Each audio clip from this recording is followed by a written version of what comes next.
Do you have a Nikon D5600 or similar camera with built-in time-lapse capabilities and want to learn more?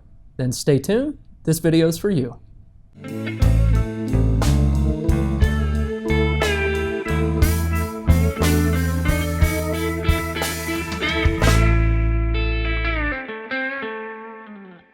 I've received a handful of questions regarding time-lapse capabilities in the Nikon D5600, which is what I'm holding in my hand right here. Now, it is cold outside and snowing, so I decided to come inside and create this video. Now, I've created other videos regarding time-lapse, and I did so using the Nikon D3400. The major difference is that the Nikon D3400 does not have built-in time-lapse capabilities, which means that we had to finagle that situation to grab the images that we needed, and then we had to post-process all of that using Adobe Premiere. You don't have to do any of that with a camera that has built-in time-lapse capabilities like this one right here. Instead, the camera itself will do all the rendering for you, and that makes it really nice. Now, what is time-lapse? If you're new to photography or time-lapse, you may not be completely certain. Well, time-lapse essentially takes a large block of time and compresses it down into a much smaller unit. And the end result can be very, very neat, creative, fun to watch. I'm sure you've seen time-lapse in the past, and if you have, that's probably what you're shooting for, keeping in mind that there is no one right answer to when you start with time-lapse. It's really up to the photographer and the creative flow that that person wants to render. Whether you want to take one shot every second or every 5 seconds or every 5 minutes, it's really up to you and the scene and the end result that you want to achieve. Now, with that said, I do have a list of notes in front of me like I do with my other videos just to stay on point. And I'm going to lay out the game plan. I'm going to start off by letting you know the basics that you want to begin with before you start time-lapse. Then I'm going to provide a step-by-step guide on some of the configurations that you might want to consider making before jumping into time-lapse, and I'm going to use this camera to do that. Then I'm going to jump into the configurations of the time-lapse itself. After that, we're going to do a demo, which is always fun, and then I'm going to finish up with a few final thoughts. So with that said, let's go ahead and jump right in. You want to start off with a good steady tripod like this right here. Now, I created a video on various tripods, and I'll post a link below so that you can take a look at that. Now, if you don't have a tripod, don't worry about it. You just need a steady surface of some sort. You want to ensure your camera does not move during the time lapse. The other consideration that you want to ensure that you have covered is a fully charged battery. If you have 2 of them, go ahead and charge the second as well. It won't hurt. You just want to ensure that your camera does not run out of juice during the time lapse itself. Now, with that said, let's go ahead and move right into the configurations that you might want to consider for your camera. We're going to start off by hitting the menu button here in the upper left, and that'll bring up the menu screen that you see right now. Keeping in mind that the D5600 does have a nice touch screen to it, but I'm going to try to keep my thumb out of the way and just use the pad over to the right here. Now, we're going to start off in the playback menu, which is highlighted here in the upper left-hand corner. I'm just going to arrow to the right, and we're going to look at a handful of options throughout this menu that you might want to consider modifying as well. To begin with, the image review. Now, by default, image review is set to on. Now, what is this? Well, when you take a picture with your camera, you see the image appear on the screen in the back. Now, I want to go ahead and set this to off, and the main reason we do this is to save battery. Keeping in mind that when you use time-lapse, you don't want to see every image that's taken on the back of this camera because you might have a long time-lapse, and that will definitely drain the battery. So the next modification we want to take a look at is going to be in the shooting menu. So I'm going to go back to the left, I'm going to come down 1, and now I'm in the shooting menu. I'm going to arrow back to the right, and the first thing I want to take a look at is going to be the image quality. This right here, I typically shoot in RAW. When it comes to time-lapse though, I like to go into JPEG Fine. Now, keeping in mind, we're not going to yield any large prints or major modifications out of these images. It's just going to be video. So I go JPEG Fine here. The next option I take a look at is the image size. Now, I'm typically at large, which renders an image of 6,000 by 4,000. When it comes to time-lapse, I like to use small. Now, this image size right here is 2992 by 2000. Now, why do I do this? Well, it's because high-def video is 1920 by 1080. So the image that's going to result from this camera, even at small, is going to be larger than what we need, but the camera will take care of the rest. So it's just something to think about. Next option we want to take a look at is going to be ISO sensitivity.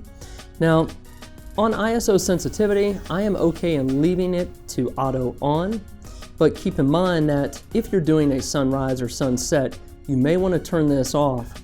Now the reason for this is that the camera will try to adjust the ISO in order to properly expose the image, and it's okay for it to be extra dark or extra bright if you have a sunrise or sunset. But if you're doing just a basic time lapse where nothing's going to change as far as exposure is concerned, I'm okay in just leaving this to auto. So next thing we want to take a look at is going to be white balance. Now I'm going to go ahead and leave this to auto as well. It's just something to think about, and if you want, you can pre-select one of these options here so that your white balance does not change. Again, give consideration to your particular time lapse in the scene and what may happen during that time. But again, I'm okay in leaving that white balance to auto. Next thing we want to take a look at is going to be the movie setting, which is all the way down at the bottom on the shooting menu.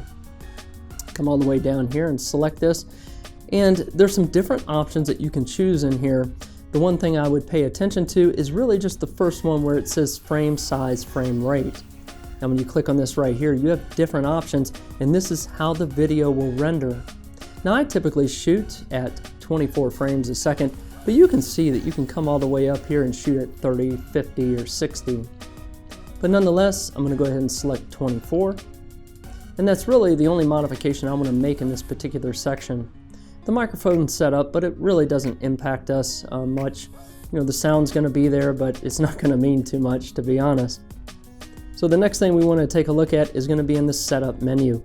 And this is the final modification I would consider when coming to time lapse. So we're going to jump down here to the setup menu, and we're going to jump over and we're going to take a look at the auto info display. Scroll on down and it's right here. Now the auto info display is typically set to on. I like to come in here and select this and move it to off. And again, the purpose behind this is to try and kill or prevent all of the display from coming on the back as this time lapse is rendering. So that's the final modification I would make to all of these options within the camera itself. And the next thing we want to take a look at will be specific modifications to the time lapse configuration itself. So let's go ahead and jump into that. In order to access the time-lapse configuration, we're going to start off by hitting the menu button here in the upper left. And then we're going to go to the shooting menu that you see on the screen right here. Now I'm going to arrow to the right, and just above the movie settings is the time-lapse movie configuration option. I'm going to go ahead and select OK. And as we look at the options in here, we're going to start at the top. So at the very top it says Start. Now this is what starts the time-lapse. If I went ahead and hit OK right here or touched it, the time lapse would kick off. Now I don't want to do that just yet. I just want to step through the configuration options. So let's go ahead and arrow down, and we have the interval. So this is saying you want to take a picture how often. So in this case, do you want to take it one photo every minute, 10 minutes, 5 seconds, whatever you want. You can see the options right here. So over to the right, this is the number of seconds, this is the number of minutes. You do not have an option to go over further and select the number of hours. So in this particular case, if I want to take one picture every second, that's what we're set up for right now. So I'm going to go ahead and just take that option for the sake of our configuration here. Go ahead and arrow down, and here's the shooting time. So the shooting time is basically saying for how long do you want this time lapse to run. Now this is the number of hours. This can go all the way up to 7 hours and 59 minutes and 59 seconds. As you can see right here, we can't go past that point. But if I want to shoot for 1 hour and 30 minutes with 0 seconds, that's what it's set up for right here. I'm going to go ahead and select OK. If we arrow down one more, this is exposure smoothing. Now all this is really doing is helping to adjust from one frame to the next if there is an extreme or drastic exposure that takes place. For example, if there is a pop of light on the scene, something like that, it's meant to try and smooth that. So my recommendation is just to go ahead and leave that on. One thing I want you to pay attention to is right here at the bottom.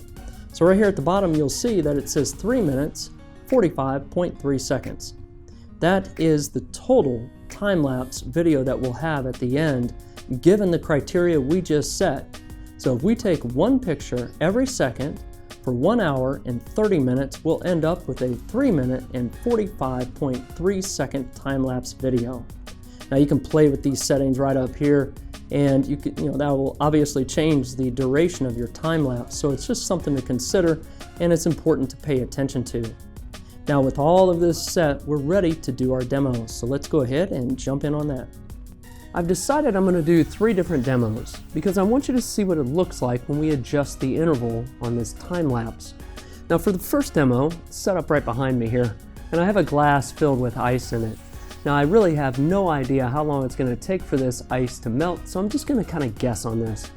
So I set up the camera to take one picture every 10 seconds, and we're going to run for about 2 or maybe 3 hours, and we'll just see what we get from that. Now for the second demo, I'm going to show a candle burning down, and for that one, I'm going to shoot one picture every 15 seconds for roughly 2 to 3 hours as well, and see if we can get that whole candle burning down. And then for the last demo, I'm going to try to shoot one picture every second for maybe an hour, hour and a half while someone draws. And I think it's going to be kind of interesting to see how that comes together as well. So again, really it's just a matter of seeing the different intervals and how it comes out in the time lapse.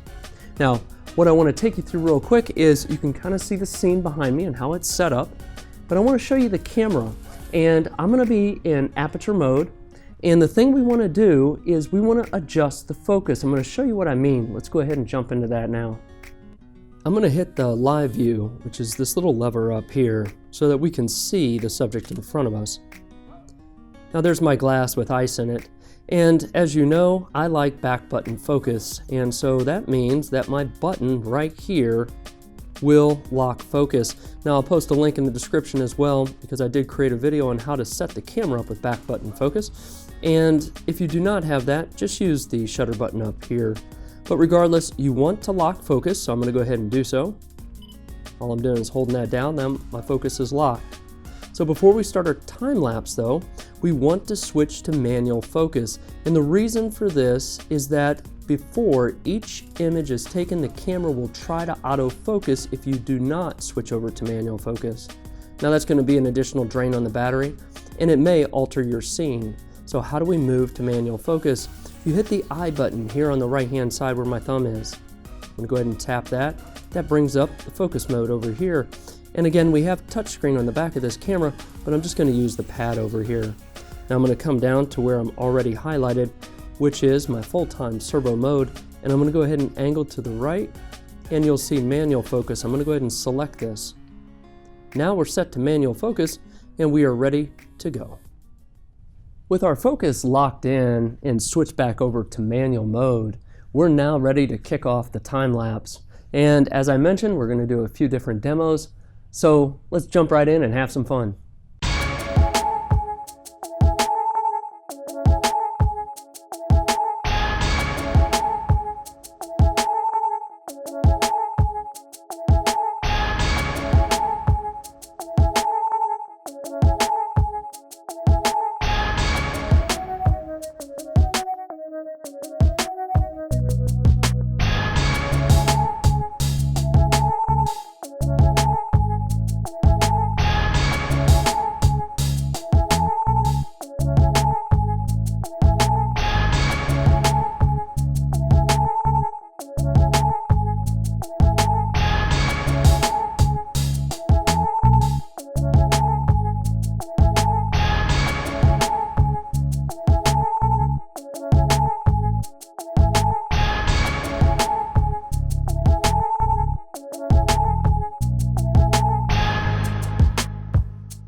Time-lapse photography can be a lot of fun. Before I finish up, let me give you a few final thoughts. To begin with, every DSLR on the market has an average life expectancy of the shutter operation. Nikon rates the D5600 at around 150,000 shots. Now that's a lot, and I've taken a lot of shots over the years and I've been hard-pressed to come close to that number. But when you do time-lapse, it's not too difficult to get up there. Keep in mind, if you do a time-lapse video at 1 shot every second for an hour and a half or whatever the duration is, it can be easily over 3,000 or 4,000 shots. Just something to think about. And keeping in mind as well that when this shot happens, so again at 1 shot per second, when I did the artist doing the drawing and the painting, this shutter mechanism is going snap, snap, snap, snap, and it can be annoying. So that's just the audible mechanism of the camera doing its job. Now, what's some alternatives out there for doing time-lapse? Well, a lot of smartphones today, because they're digital, they don't have a physical shutter, it is worthy of looking at those to do the time-lapse for you. Now, many Apple devices out there have a built-in time-lapse capability as part of the camera function. Now, I'm going to post a link below, and I want you to take a look at that. That link was given to me by the same artist who did the drawing and the painting in my video here. Now, she did this entirely on her own, and she did it with an iPhone. And she duct taped it to a pole that was right above the table when she was doing the drawings. Now, take a look in that description. Again, I'll post the link. Have a look at that. I may create another video on specifically how to do a time-lapse with Apple devices, because it is quite simple. There's really no configuration to be concerned with unless you want to use a third-party app and get a little more creative and have some more detail with it.